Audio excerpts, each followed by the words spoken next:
Bonjour, je m'appelle Geoffrey Brière, je suis un des deux fondateurs de Bungle. Bungle, c'est une petite entreprise qui grandit dans le domaine des médias et du vêtement, parce qu'à la base, on est un blog de mode masculine qui est devenu le premier site de mode masculine en Europe et la marque pionnière sur les vêtements hommes sur Internet. On est une petite boîte de 45 personnes avec 5 boutiques aujourd'hui. On est une équipe plutôt jeune mais qui commence à prendre de la bouteille et pour moi c'est un vrai challenge parce que ça fait des gens qui viennent de différentes origines, qui ont différents âges, qui ont différentes cultures et du coup je vais vous parler du care aujourd'hui. C'est quelque chose qui n'est pas évident pour moi parce que moi-même je l'apprends au quotidien mais j'espère que je pourrai vous parler de mes erreurs et puis de mes constats. Moi, je suis dans un contexte où le niveau que je dois avoir en management, et notamment en care, a évolué beaucoup plus vite que mes compétences réelles. Je n'ai pas eu la chance de démarrer avec des managers qui m'ont pris la main sur ces sujets, et finalement, j'ai un petit peu dû apprendre à la dure. Au début, pour moi, le care, c'était simplement le fait de me dire, quand quelqu'un vient vers moi, est-ce que je prends en compte son besoin? Est-ce que je mets en place des moyens? Et je me suis rendu compte que c'est quelque chose de très limité, parce que le care, c'est à la fois faire, mais aussi faire savoir. C'est pas parce que vous mettez en place des moyens que forcément ce seront les bons pour les gens. Avant ça, il faut vraiment les avoir écoutés. Il faut être aussi allé vers eux parce que tout le monde n'exprime pas forcément ses besoins, surtout quand vous avez la posture du boss ou du manager. Il y a des gens que ça intimide beaucoup. Et puis, une fois que quelqu'un exprime ses besoins, il faut aussi vérifier que ce qu'il demande, c'est vraiment ce qui est bon pour lui. Toutes les personnes n'ont pas toujours la maturité pour déterminer ce qui est bon pour elles. Parfois, émettre des demandes, c'est aussi une manière de rejeter une forme de responsabilité. Et du coup, vous, votre rôle en tant que manager, ça va être, avec bienveillance, de challenger en fait, ce qui est exprimé par la personne. Parce que si vous y apportez trop de care et que la personne elle est simplement en train de faire un défaut de responsabilité, de la rejeter finalement sur vous, sur l'entreprise, bah, vous ne lui rendez pas service. Vous lui en donnez plus, mais ça crée un cercle vicieux et ce n'est pas comme ça que son problème va s'améliorer parce que là, la personne, ce qu'elle avait besoin, ce n'était pas des moyens, c'était de la confiance en elle peut-être. Moi, je trouve qu'il y a une espèce de sujet difficile sur le management en général, c'est que quand quelqu'un émet une demande, il va être content, il va avoir un bon niveau de satisfaction par rapport à vous ou à la société. Mais en fait, si vous restez en fait sur votre ligne directrice, en donnant toujours la même chose, bah, la personne va le prendre comme quelque chose de normal. C'est normal, hein, tous les êtres humains s'habituent à ce qu'ils ont de manière régulière. Et du coup, il faut aussi introduire une sorte de rythme, de challenge de la personne. Si vous êtes simplement quelqu'un de gentil qui donne quand on a besoin de lui, eh ben, ce sera de plus en plus difficile de satisfaire la personne. Donc il y a une forme toujours de challenge positif à avoir et de vous demander est-ce que là, je suis en train de nourrir la personne avec les bonnes choses ou est-ce que je la nourris pas trop ou est-ce que je la nourris vraiment assez et est-ce que j'ai vraiment creusé son besoin à elle pour que je comprenne qu'est-ce qu'il y a derrière ces mots à elle. En résumé, le care, ce n'est pas une taille convient pour tout le monde. À chaque fois, il faut se demander quel est le bon niveau de care et quelle est la bonne nature de ce care en fonction de la personne. Il faut faire très attention à ses besoins et ses biais personnels pour ne pas mal comprendre en fait ce que votre collaborateur exprimerait avec ses mots à lui, mais que vous interpréteriez avec les vôtres. Donc attention à trop de care tue le care et attention à bien comprendre ce qu'il y a derrière chaque mot quand on vous exprime un besoin. Peut-être que de manière assez humble et un petit peu vulnérable, je peux vous parler de certaines erreurs que moi j'ai fait en tant que jeune manager que je suis. Et du coup, qu'est-ce que j'ai entrepris quand je m'en suis rendu compte? Le premier exemple qui me vient, c'est au tout début de l'histoire de Bungle. On était entouré de jeunes collaborateurs, parce que quand on est une start-up, au début, c'est plutôt des jeunes qui acceptent de tenter l'aventure avec vous. Et la première année, on avait fait une super croissance. Et on était du coup très contents, mon associé Benoît et moi, de communiquer une belle augmentation, je crois que ça devait être 7-8% sur les salaires de nos premiers collaborateurs. Et là, à notre grande surprise, Les gens étaient extrêmement mécontents. Ils ne comprenaient pas pourquoi une entreprise qui double en taille, ben, ça ne mène pas forcément à des salaires qui doublent ou qui font au moins plus 20, plus 30%. Et là, l'erreur qu'on a fait, c'était de penser que nos collaborateurs avaient le même niveau de compréhension business que nous.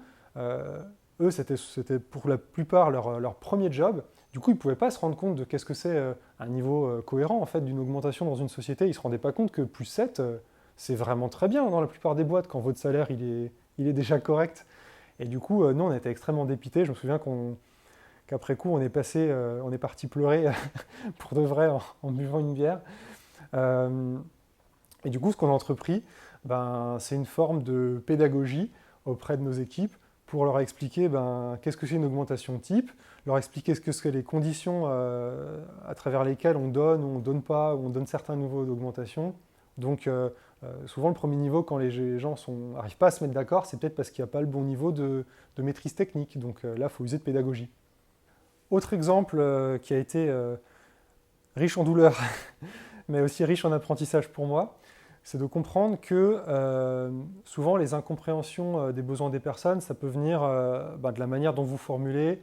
Moi, je suis quelqu'un qui a un côté très analytique, très rationnel. Du coup, pour moi, un mot, c'est un mot. Mais en face de vous, parfois, vous avez des gens qui ont du mal à mettre des mots sur leurs ressentis, sur leurs émotions. Et du coup, moi, j'en arrive parfois à manquer de patience et du coup à user un petit peu de rhétorique, tout en montant peut-être parfois un peu dans le ton de la voix, parce qu'à un moment, je me lasse quand la personne, j'ai l'impression elle me répète la même chose en la paraphrasant, mais sans être elle-même claire. Et c'est là que faut aussi faire attention à vous, vos petits défauts de communication. Si vous jugez que vous êtes quelqu'un de pas très patient, faut plutôt vous demander comment est-ce que je peux aider la personne à reformuler, ou peut-être faire un peu la technique des pourquoi, pour essayer de creuser vraiment tout au fond de son besoin, en demandant mais pourquoi tu penses ça, mais qu'est-ce qui t'a fait penser à ça, et puis souvent c'est là qu'on arrive à la racine que vous pouvez identifier et donc comprendre si vous êtes quelqu'un d'analytique. Et à l'inverse, si vous êtes quelqu'un qui est plutôt dans l'émotion et qui peut perdre un petit peu ses moyens face à quelqu'un en face qui est assez cut, assez carré dans sa com à lui, eh faut faire cet effort. Faut peut-être parler peu mais moins, peut-être préparer aussi vos demandes à l'écrit. Vous pouvez tout à fait arriver chez votre manager ou à l'inverse, chez votre collaborateur en lui disant j'ai souhaité préparer cet entretien avec des notes parce que je suis plus à l'aise comme ça. La personne en face, elle le verra plutôt comme une attention que vous lui portez. Ça veut dire que vous avez accordé du temps à cet entretien et du coup une préparation. Donc le résumé de ça, c'est faites très attention au mode de chacun. Si vous êtes plutôt cerveau gauche, plutôt cerveau droit, plutôt analytique, plutôt dans des modes émotionnels ou créatifs. Et puis derrière, n'hésitez pas à trouver vos petits outils qui vous permettent d'exprimer au mieux votre besoin ou de faire ressortir le besoin de l'autre. Le care, ça peut aussi aller dans les deux sens. C'est aussi le manager qui peut demander du care de la part de ses collaborateurs. Comme vous l'avez remarqué, je crois que j'ai trop parlé sur le début, donc j'ai épuisé la batterie et le téléphone. On a changé de caméra, mais c'est reparti. Alors le troisième exemple que j'aimerais partager avec vous, c'est l'excès parfois de bonne volonté, de vouloir bien faire, parce que ça peut mener à plusieurs problèmes. Moi, à certains moments, quand j'étais face à quelqu'un, soit que j'avais un peu trop bousculé, ou qui me demandait une attention particulière, je voulais tellement lui en apporter beaucoup, ou parfois j'étais tellement désolé, je voulais tellement le corriger, que du coup, d'une, ça me mettait dans une posture en fait finalement de personne coupable. Donc ça allait accentuer la sensation d'avoir été un peu victimisé ou d'avoir été un peu bousculé de la personne. Et de deux, ça ne crée pas une situation où en fait on partage une responsabilité. Parce que par exemple peut-être qu'à un moment vous avez manqué de patience, mais peut-être qu'en face la personne elle avait aussi une responsabilité de s'exprimer plus clairement. Le tout c'est d'avoir une approche équilibrée. Donc ma conclusion c'est attention aussi à l'excès de vouloir trop bien faire et à de vouloir prendre sur vous toute la responsabilité du care. Parfois vous-même en tant que manager, vous avez aussi des moments où c'est vous qui avez un passage à vide, c'est vous qui pouvez demander aux gens que d'habitude vous aimez bien porter un peu parfois avec vos bras, ben, aidez-moi, c'est à votre tour, j'ai besoin de vous sur ce point précis. En ce moment, il se passe ça dans ma vie ou dans mon travail, et donc du coup, j'attends de vous que tout en leur parlant avec leur mode de communication à eux. Donc attention à pas vous mettre vous-même dans une position où en voulant trop vous mettre au service d'eux, et ben finalement vous trouvez en face votre bourreau. Maintenant, peut-être que je peux vous parler de ce que je fais moi pour développer mon care. Euh, Ça dépend vraiment de chacun, mais l'idée c'est déjà de vous mettre dans la meilleure situation possible pour que vous ayez envie en fait de prendre soin de l'autre. Ça veut dire vous être dans un bon état mental. Si vous êtes quelqu'un qui est facilement sujet à du stress, de l'angoisse ou de l'énervement ou de l'impatience, eh ben, il va falloir juguler ça. Euh, Peut-être bosser un peu sur de la méditation, peut-être faire en sorte que vous soyez bien oxygéné l'esprit en étant allé un petit peu marcher dehors, ou alors euh, essayer de trouver les moments où vous êtes le meilleur de vous-même. Peut-être que c'est le matin, peut-être que c'est le soir, une fois que vous dites c'est bon, tous mes sujets urgents sont derrière moi. Ensuite, il y a aussi une notion de bien vous connaître sur vos valeurs, mais pas simplement vous dire c'est bon, je sais qui je suis, je connais mes forces et vos défauts. Il faut aussi que l'autre en face, il vous connaisse. Et on a pas mal parlé avec Alexis de Yaniro sur un petit outil qui est assez sympa, c'est le README.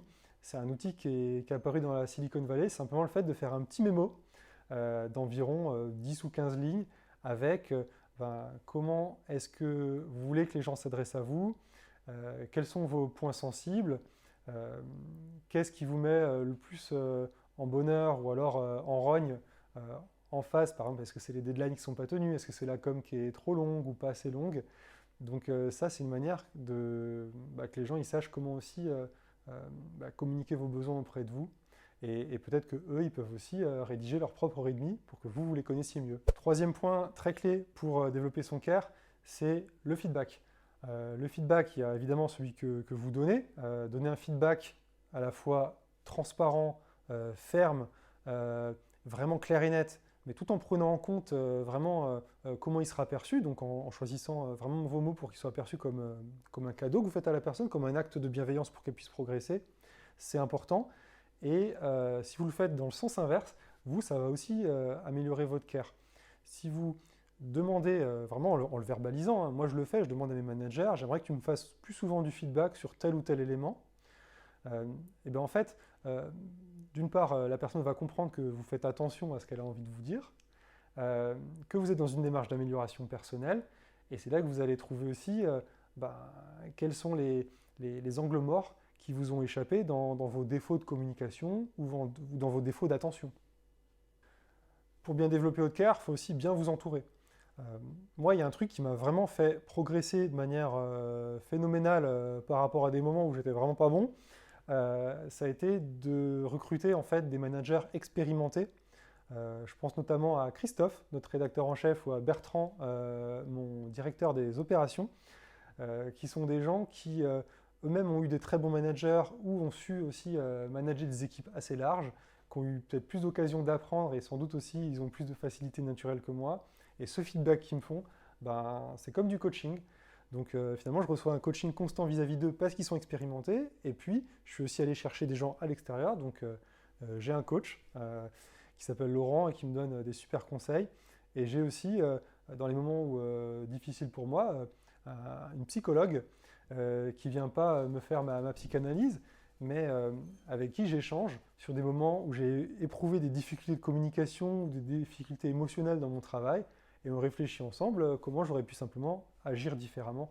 Donc vous dites pas c'est bon, je lis des bouquins sur le développement personnel, tout roule. Il faut aussi, je pense, savoir s'entourer de l'expérience, et autant le talent n'attend pas les années, autant des sujets comme le management, il faut parfois avoir des gens qui ont un petit peu de barbe pour développer cette sagesse. Et vous, si vous avez mon âge, je vous incite à aller chercher la sagesse chez vos aînés.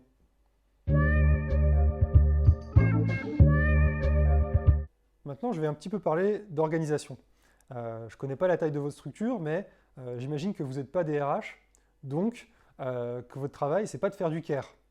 Votre travail, c'est peut-être d'être responsable du marketing, responsable de la société, responsable de la logistique, etc.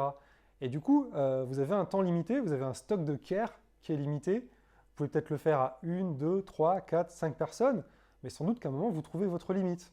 Donc là, il faut savoir trouver des solutions de contournement.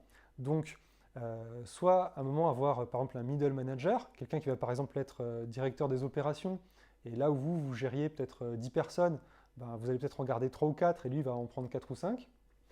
Ou peut-être si dans votre équipe il y a quelqu'un vers qui les gens se tournent naturellement parce que c'est quelqu'un de sain, de posé, de chaleureux, qui a une très bonne écoute, peut-être que cette personne, vous pouvez lui donner un rôle officiel, une sorte de responsable RH ou de référent RH, sans le mettre dans un rôle d'un DRH parce que son sujet c'est pas le légal, c'est simplement apporter une écoute aux gens et puis faire un peu une sorte de sas entre la direction et puis les forces. J'aimerais maintenant en venir à quelque chose qui est important dans le care, c'est la notion de la temporalité. Comme je l'ai dit avant, le care, c'est pas qu'une question de one shot, c'est quelque chose qu'on doit faire tout le temps, mais pas toujours sur les mêmes espaces-temps. C'est-à-dire que le care, vous le construisez autant avec des micro-moments, où vous interagissez avec vos collaborateurs, mais aussi avec des temps longs. Et en fait, les deux sont importants. Les micro-moments, c'est quoi? C'est toutes ces petites interactions que vous allez avoir, un petit mot gentil, une conversation à un moment où on se raconte de manière super candide et honnête son week-end et où on ne parle pas de boulot, où on va boire une bière, ou alors on rend vite un petit service. Et en fait, ces micro-moments, ils sont là pour construire une confiance, pour que quand à un moment il y a un sujet lourd ou parfois douloureux à traiter, dans un temps cette fois-ci long, et bien qu'en fait la base de confiance permette de le traiter. Et que si vous avez des communications assez différentes dans votre approche, peut-être s'il y a un émotionnel et un rationnel qui se font face, et ben, les micro-moments feront que s'il y a des petits écarts, des petites fautes dans la communication, elles seront vues comme des fautes et pas comme des mauvaises intentions. Ça, voilà, ça crée un socle de bonne entente. Donc, privilégier le temps court, tous les petits moments, et aussi, à un moment, accorder des temps longs pour aborder les projets de front et pas simplement se dire ouais, je suis gentil, je dis toujours bonjour quand je rentre, et quand on me demande un truc, je le fais, c'est bon, le care est OK. Et dernier point, si vous trouvez que votre stock de care il diminue trop et que vous commencez à vous empatouiller parce que finalement vous avez trop de personnes sous votre râteau managérial direct, et bien là, il faut aussi penser à l'outillage. Moi, par exemple, je mets des reminders pour être certain que chaque mois, chaque personne que j'ai dans mon périmètre direct, que j'ai eu un temps long avec elle. Et idem, tous les 3-4 mois, avec les gens qui sont mes N-2 ou qui sont dans des endroits un petit peu plus distants par rapport à moi, mon rôle organisationnel de CEO. Il y a un certain nombre d'éléments aussi qui sont du care et ils doivent le rester. Par exemple, les entretiens de période d'essai des collaborateurs, on leur exprime ce qui est important en termes de valeur, d'écoute, de mode de communication, de tâches concrètes qu'ils doivent effectuer. Et ben ça, c'est du care, ça les met dans une situation de réussite. Idem pour des entretiens d'évaluation annuels ou des entretiens de mi-parcours en début d'année, qu'il y en ait dans votre entreprise ou pas. Soit créer les vôtres si ça n'existe pas dans votre boîte, ou bien faites en sorte que ces entretiens annuels d'évaluation ne soient pas simplement une instance où on décide simplement d'un salaire et où on fasse quelques reproches, mais que ce soit un vrai moment où le collaborateur il se sente écouté, où il puisse aussi se benchmarker, où il puisse comprendre si on a été content de lui ou pas, et aussi sur quoi est-ce qu'il peut appuyer et quels moyens vous pouvez mettre en place pour le mettre encore plus en situation de réussite. Donc utilisez les outils qu'il y a autour de vous pour faire encore plus de care. Pour conclure, et merci de m'avoir écouté jusqu'au bout, le care, ça ne peut pas se résumer simplement à être gentil ou être franc. C'est vraiment un mélange subtil entre différentes choses. Si vous êtes par exemple quelqu'un de très honnête, mais que vous faites une communication brutale, même si elle est animée par les meilleures intentions, ça pourrait être totalement contre-productif. A l'inverse, le care, c'est pas non plus uniquement de la gentillesse, parce que si c'est de la gentillesse grasse, mais qui n'est pas couplée avec de la prise de décision, avec des vrais outils, avec des écrits, avec des choses qui permettent vraiment aux collaborateurs en fait, de se benchmarker et de comprendre quelles sont les attentes qu'il y a par rapport à lui, et ben, là aussi, le collaborateur il va venir avec des attentes et il va repartir en se disant qu'il n'y a pas eu d'action. Donc ça va le décevoir encore plus. Du coup, le care, c'est quoi?